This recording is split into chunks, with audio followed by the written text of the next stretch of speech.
Zapadni lideri vide Iran kao glavnog sponzora militanata Hamasa, ali nisu optužili Teheran za direktnu uključenost u napade Hamasa na Izrael 7. oktobra. Prije tih napada odnosi Zapada s Iranom su se oprezno poboljšavali.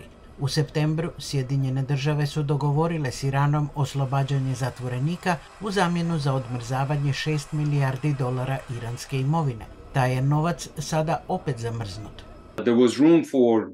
Postojao je prostor za pregovore Irana i Sjedinjenih država u Omanu krajem oktobra, ali sada je to nemoguće, a vjerovatno nije ostao nikakav politički prostor za direktni angažman dviju zemalja.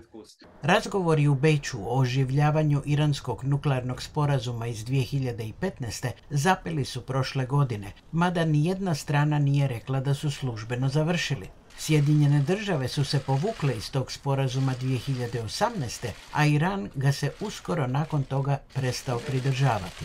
Međunarodna agencija za atomsku energiju u svom je izvještaju u augustu rekla da Iran nastavlja obogaćivati uran do 60% čistoće, još uvijek manje od 90% koliko je potrebno za oružje.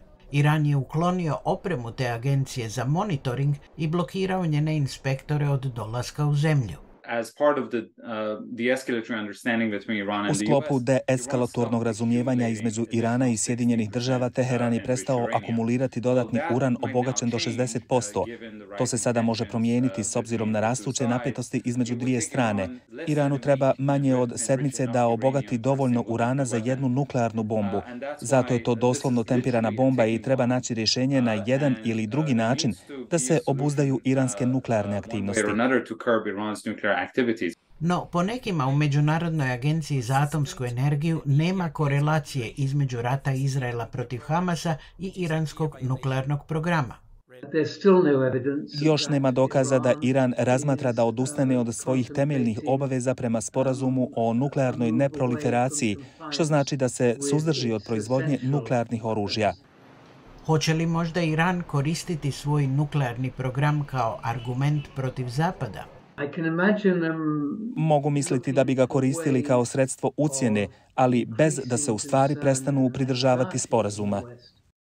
U međuvremenu Izrael ponavlja da neće dozvoliti Iranu da razvije nuklearno oružje.